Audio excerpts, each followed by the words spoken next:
you think? Who do you think? Like right now, do you have young people ready to play the role that you and Talbot played? Just say right here in Jefferson County. Do you have Well, young people ready? I don't know because those people haven't exposed themselves. They don't come to meetings. They don't take an interest in anything except maybe, a football game, a basketball game, or something like that. And there's a time and place for all of that. But I think that if you look at the community, you look at, our kids come out of college, and foremost on their mind is athletics. And it shouldn't be. It should be being a math instructor or astrologist or something like that, astronomer or whatever. It should be that, maybe they should be into physics. They should be doing something. Even starting, say, an electrical company or a plumbing company, something like that. But these kids that are coming out and coming back, they stay to themselves. So you can't identify who or how many, there might be in the community at this time. And I'm not just talking about Charlestown. I'm talking about the whole county, maybe even the whole state. Well, even nation. Who do we have in the country that can step in? It just so happened Obama was there at that time. Well, count him out. What other young blacks do you see in the country that you look up to? There is none. John Lewis is up in age. All the other people up in age. Maxine up in age. But talk about young, say about 35 or 40 years old. It's not there. And they've got to take an interest in politics. Politics is something that runs everything from birth to death. Yeah, because if you stop and think, years ago you had young guys. You had Julian Barnes, you had Jesse Jackson, you had Ben Hooks. You had all these guys was young then. And they were right in the middle of the political action thing. And you had Adam Clayton Powell. Look how effective he was. He was a young man. But as soon as, we had the 1954 school desegregation decision and the 1964 civil rights laws, that's when things started somewhat breaking down. And look at the 1963 March on Washington. That generated the 1964, civil rights legislation and everything. And we're still talking about that today. But we don't have that togetherness in our community anymore. We don't have it. Because You know what scared me? Most, this has scared me in the last, say, 4 or 5 weeks. What's taking place over in England and the other country? London. Yeah. All the uprisings. We're not too far from that in this country. It could very no, easily no, happen. no, Jim? tell me, It that's could what I'm very, very easily happen. Yes, sir. I think so too. It scared me. So what scares me, I'm gonna bring it back again, is the inner city. Yeah. I guarantee you, if something is not done, City burned once down in Watts, and it could very easily happen. and quite a few other Pittsburgh. places too. If something is going to have to happen. I'm very negative. I hate to be like this, but I'm very negative about the inner city because I've seen these people, well-known people that's on television, all African Americans, that they defend the inner city, but they're not saying what can happen in order to help those people there. A baby born in the inner city under a typical type of environment does not have a shot, does not have a chance. As that baby raises up, it grows up into a home with just a mother, no father, grandmother, being exposed from a little teeny baby all the way up, being exposed to hearing gunshots, drugs, parents and things using drugs, and all this type of thing, and the language that's being used in some of these homes and everything. That baby does not have a shot.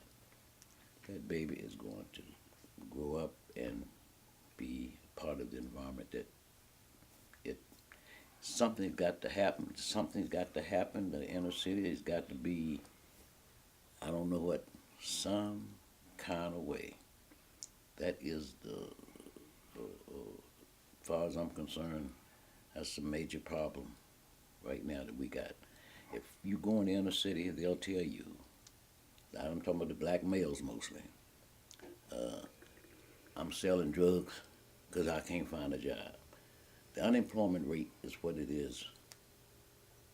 How many jobs are there available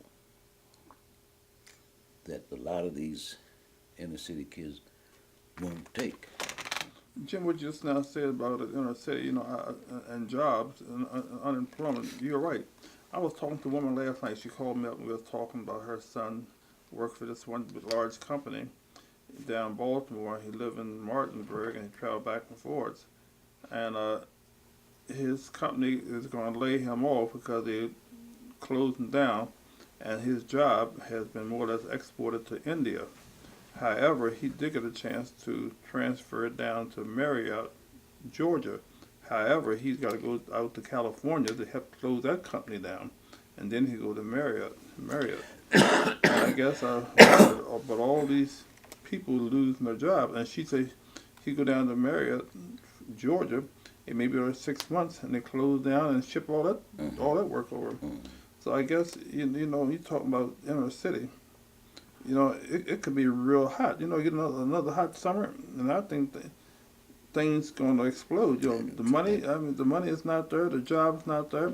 I think the money is there, but the money is not going where it is. And I guess when I see that. But George, like I said, I'm really concerned about that inner city. When I hear these kids, young black males especially, say that they sell drugs because there's no work. Right. Now, if I was to go in there, if I was had money and what have you, and I go in there, I pick out, just say one person, say, now, the reason you're selling drugs is because you can't find a job. Well, I'm going to get you a job right now. Are you ready? Would you be ready to go with me tomorrow morning on a decent job? And if he said yes, I said, would you be ready to follow the rules and regulations that you have to follow on a job, being there on time, dressing the right way, approaching, doing everything the right way? Would you be ready for that? You think they would be? I don't think a lot of them prepared for it. I think the culture got them, John. I think they've been in that inner city culture so long that it's hard. A lot of them don't know the correct way to dress for a job. They don't know how to go on a job and how to act, how to work 8 hours a day, or what. I think the culture done got them. That's the reason why I think, like you said, I look for explosions. Me too. Who's going to hire them? I'll be honest with you. I would be honest with you if I had a business of some type, and say somebody would come to me, cell phone, and dressed the wrong way, and head on backwards, and all the shoes untied, and pants down over their gluteus maximum muscles. It's no way. I don't care if you black. It's no way I would hire you. Now, would you? No, if you had a business or something? No, but it's both black and white now. Yeah, but that same way. But right. I'm just saying that the white would be the same way. But I'm concerned about this young black male. I'm really concerned about him. I just can't see no future. Well, I cannot see no future. I think the young black male is just about lost. One time in college there was more black males in college than females. Mm-hmm. Now the black female, that number of black almost 2 to 1.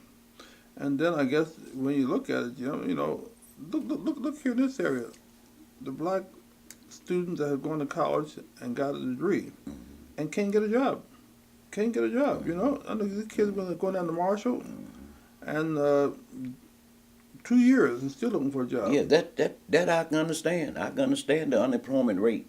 So and what these, if you qualified and all that, I understand that. But I'm talking about we trying to get this young black male out of this inner city. That's what we try to do right now. I'm not worried about guys like these people. I don't think you can get them out of the inner city. But then what's going to happen to them? It's going to be a uprising. There is no way around it. It's gonna be they're gonna burn their own place down, just like Watts back in the '60s. Then what we going where they gonna live?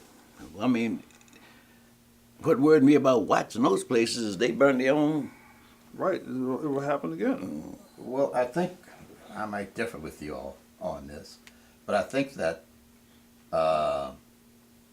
there's a lot of evidence today that proud supports, say, young blacks being taught,